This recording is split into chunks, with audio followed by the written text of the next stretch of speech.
Jelaskan sejarah terjadinya 13 Mei.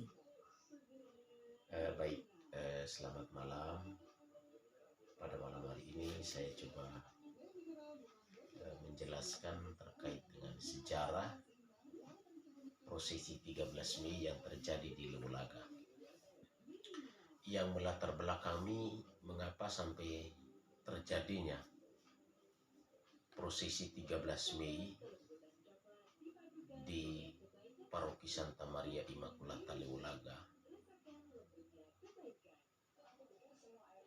Itu adalah bahwa ada peristiwa yang terjadi di tahun 1957, di mana peristiwa itu adalah bahwa wabah penyakit yang melanda umat Stasi Lewulaga di tahun 1957. Menurut penuturan para orang tua dan juga para saksi yang sampai dengan saat ini masih hidup, bahwa pada pertengahan tahun 1957, tepatnya sekitar bulan Juli 1957, ada wabah penyakit yang merebak di kampung, desa, di Stasi Lewulaga. Wabah penyakit ini menyerang umat masyarakat di waktu itu. Pada awal di bulan Juli, penyakit ini menyerang umat masyarakat pada waktu itu. Gejala-gejala penyakit atau wabah ini pada waktu itu adalah dia menyerang bagian kepala, di mana kepala terasa sakit. Dan begitu cepat dari sakit kepala, tiba-tiba orang yang menderita itu langsung meninggal. Dimaklumi juga bahwa pada waktu itu di tahun 1957, di kampung, di desa, di Stasi Lewulaga belum tersedia puskesmas ataupun sarana kesehatan lainnya. Apalagi pada waktu itu belum ada para dokter, para medis juga belum terlalu lengkap. Sehingga pada waktu itu masyarakat yang adalah umat Stasi Lewulaga mengalami kesulitan yang amat luar biasa. Penyakit ini berlanjut terus. Di bulan Juli tahun 1957, kematiannya terus berlanjut. Dan pada akhirnya wabah penyakit ini terus menyerang dari bulan ke bulan. Masyarakat merasa panik, mereka kebingungan, segala macam cara mereka tempuh. Tapi alhasil penyakit ini terus merebak. Yang lebih parah lagi, sekitar bulan September, Oktober, memasuki November, musim pancaroba pada waktu itu, penyakit ini atau wabah penyakit ini semakin merajalela. Kematian semakin banyak. Bahkan diceritakan bahwa sehari bisa 3-4 orang yang meninggal akibat dari penyakit ini. Mereka yang meninggal itu gejala penyakitnya hampir sama. Merasa sakit bagian kepala dan tidak terlalu lama langsung meninggal. Semua orang pada waktu itu merasa panik. Mereka kebingungan. Dan lebih banyak mereka mendekatkan diri dengan para dukung yang pada waktu itu dengan menggunakan obat-obat kampung. Tetapi segala usaha yang mereka coba lakukan tapi belum menemukan kesembuhan. Akhirnya mereka mempunyai batas kesabaran sebagai manusia biasa. Pada bulan Desember, tepatnya tanggal 25 Desember di hari raya Natal,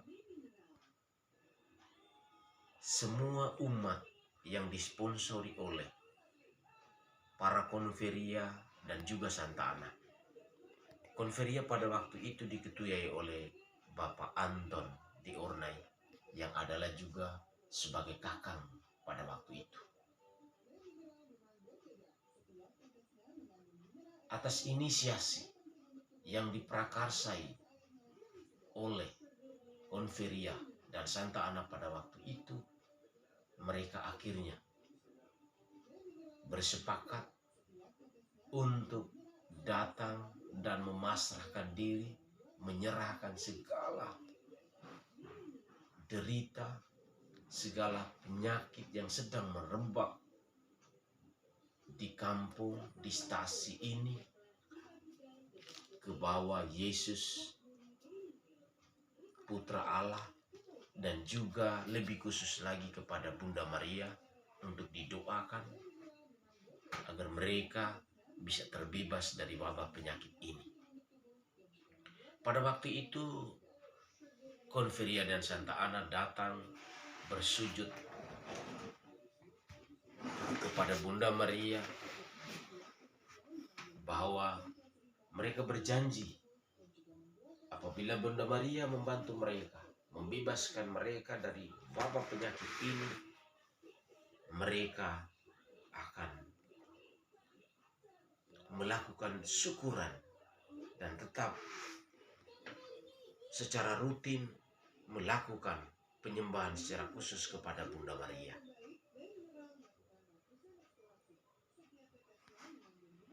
Alhasil dari doa-doa konferia dan Santa Ana ini, penyakit yang tadinya merebak begitu cepat secara pelan mulai berangsur-angsur meredah. Memasuki tahun baru 1958 di bulan Januari, penyakit ini berangsur-angsur pulih.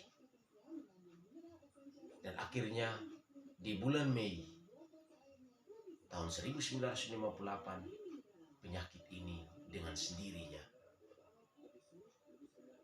hilang dari desa kampung Stasi Lewalaga ini.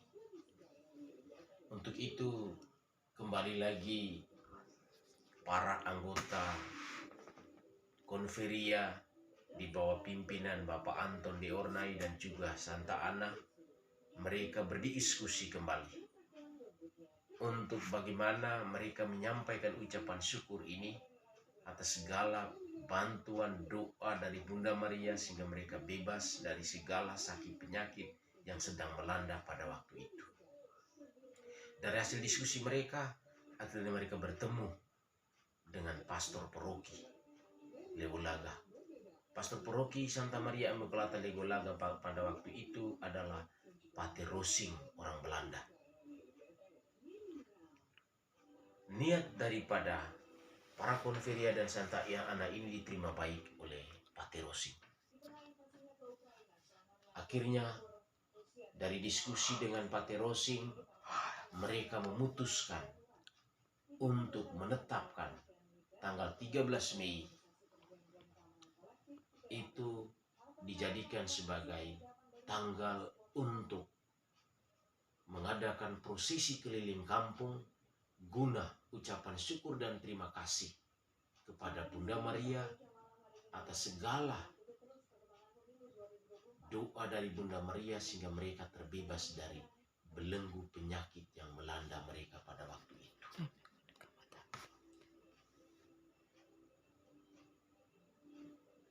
Yang melatar belakangi kenapa sampai mereka menentukan tanggal 13 Mei, karena ada hubung kaitannya dengan penampakan Bunda Maria kepada 3 orang anak di Lourdes. Untuk itu, bersama dengan pastor paroki Pater Lawrence, Pater Rosing, mereka melaksanakan prosesi yang pertama pada waktu itu terjadi pada tanggal 13 Mei 1958. Prosesi pada waktu itu mereka laksanakan dengan diawali perayaan Ekaristi di dalam gereja, dan setelah habis perayaan mereka mengusung, mengarak patung Bunda Maria mengelilingi kampung atau stasi Liwolaga. Pada waktu itu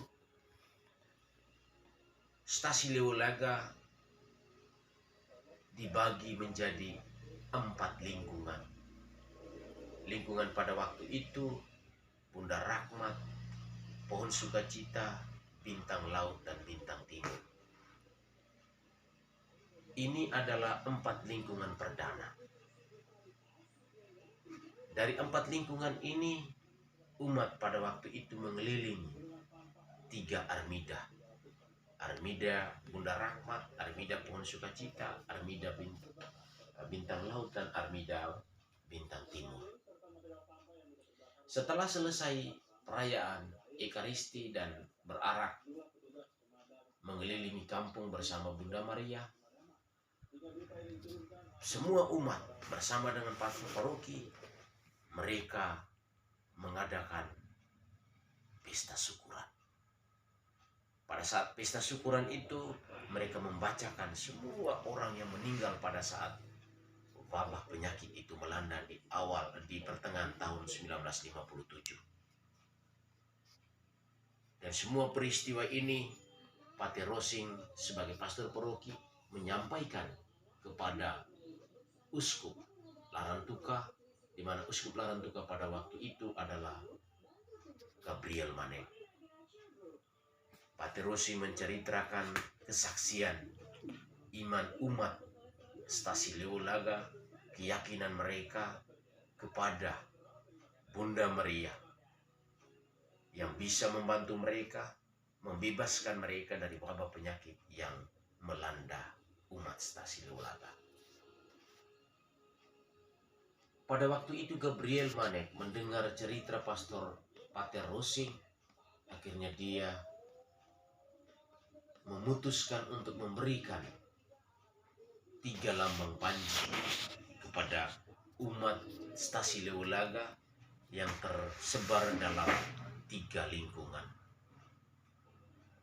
Ketiga lambang panji ini yang digunakan sampai dengan sekarang.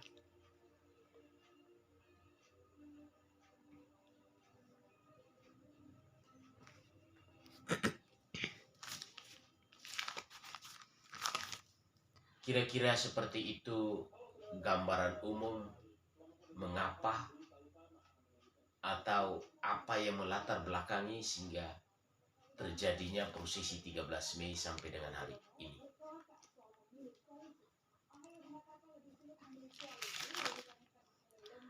Apa pengaruh prosesi 13 Mei terhadap partisipasi umat dalam kehidupan menggereja? Apa yang menjadi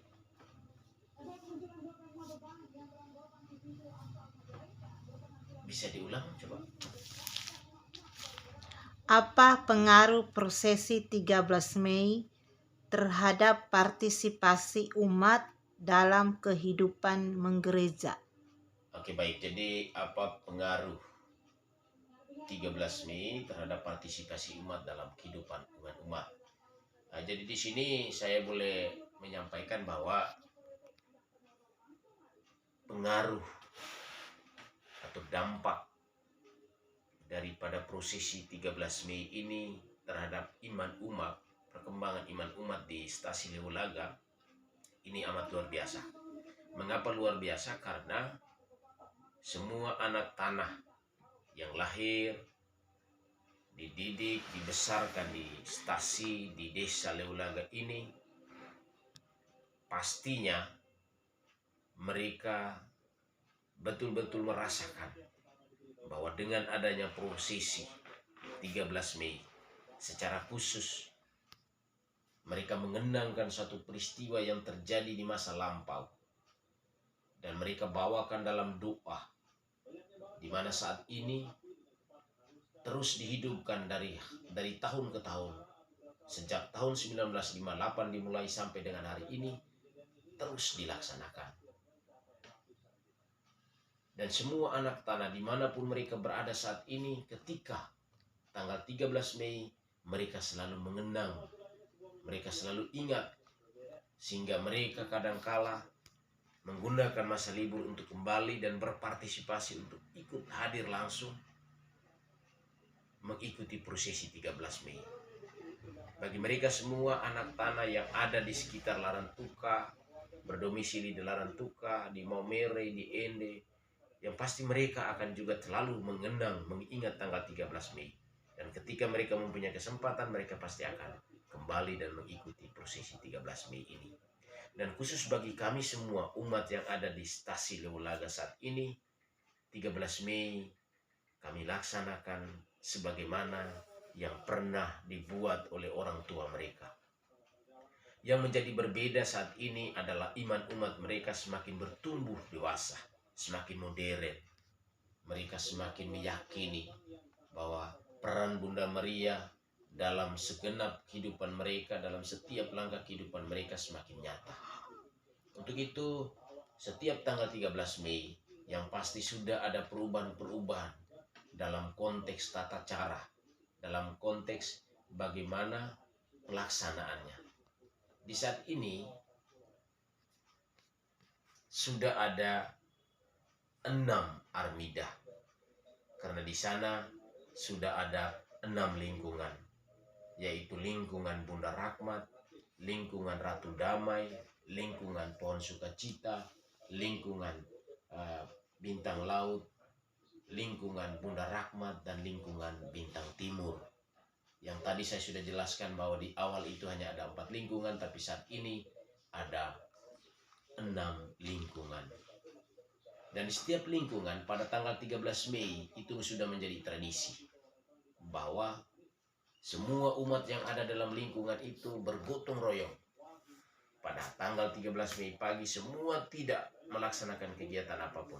Mereka bergotong royong, makan bersama, bekerja untuk menyiapkan segala sesuatu.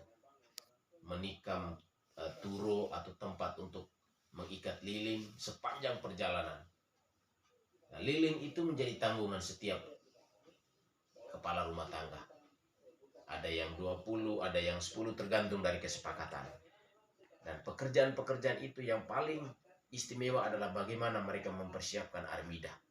Armida ini adalah tempat di mana ditaktakan sakramen dan juga tempat di mana Bunda Maria yang diusung oleh para legio dan Mama-Mama Santa Ana untuk singgah. Jadi di setiap lingkungan mereka begitu menyiapkan segala sesuatunya begitu indah dan begitu luar biasa.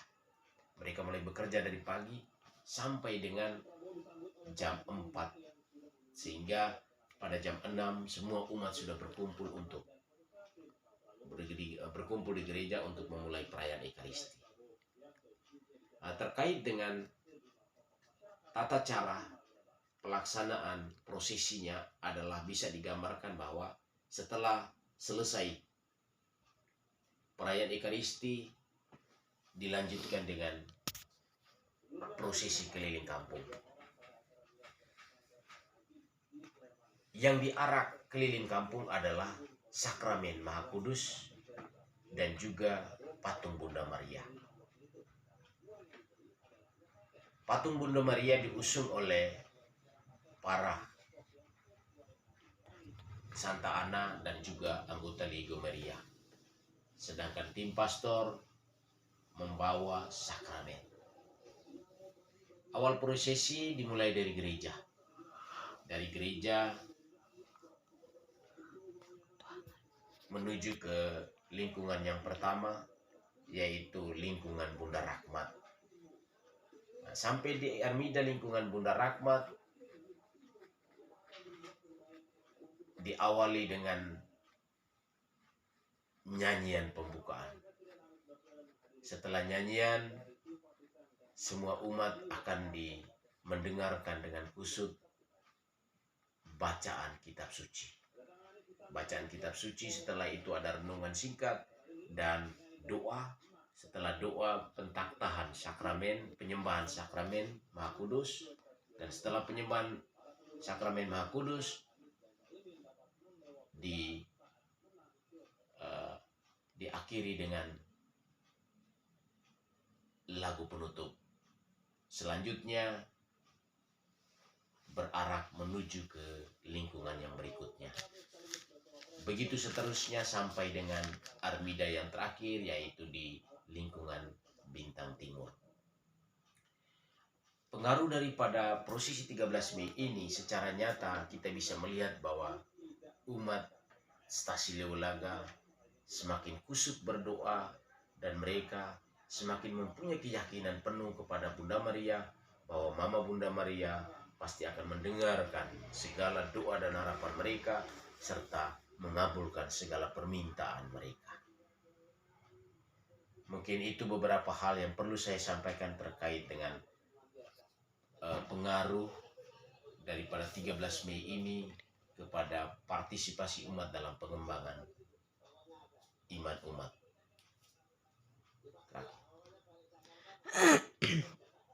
Jelaskan bentuk doa yang dilakukan pada prosesi 13 Mei. Oke, baik. Yang itu yang jelas tadi saya sudah jelaskan terkait dengan bentuk doa.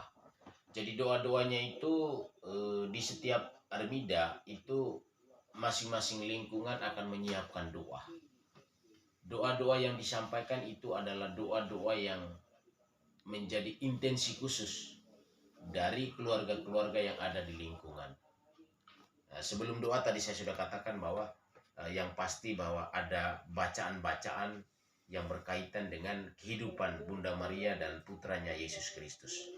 Dari kitab suci itu mereka mencoba untuk menyampaikan segala wujud niat permisa mereka secara khusus kepada Bunda Maria. Setelah doa, tadi saya sudah katakan ada penyembahan sakramen Maha Kudus. Perpaduan antara Yesus Kristus Putra Allah dan Bunda Maria. Semua umat meyakini bahwa bersama Bunda Maria, mereka akan menyampaikan segala doa dan permohonan itu kepada putranya, sehingga segala permohonan dan wujudnya itu bisa dikabulkan. Jadi doa-doa yang dilaksanakan pada saat prosesi 13 Mei yaitu berdoa sepanjang perjalanan dan juga doa secara khusus yang disampaikan secara intensi khusus oleh para umat-umat di lingkungan itu. Jadi setiap Armida, umat di lingkungan itu menyampaikan intensi khusus mereka. Dan juga Armida-Armida yang mereka buat itu sangat luar biasa, sesuai dengan kontekstual yang ada di sekitar mereka. Jadi di Armida itu ditaktakan sakramen Maha Kudus. Baik itu adalah beberapa hal terkait dengan tata cara dan juga doa-doa dalam prosesi 13 Mei. Semoga segala sesuatu yang disampaikan ini boleh membantu siapa saja yang berkehendak baik untuk boleh menimbah kekuatan iman untuk mengetahui lebih dalam tentang prosesi 13 Mei yang terjadi di Leulaga. Sekian dan terima kasih.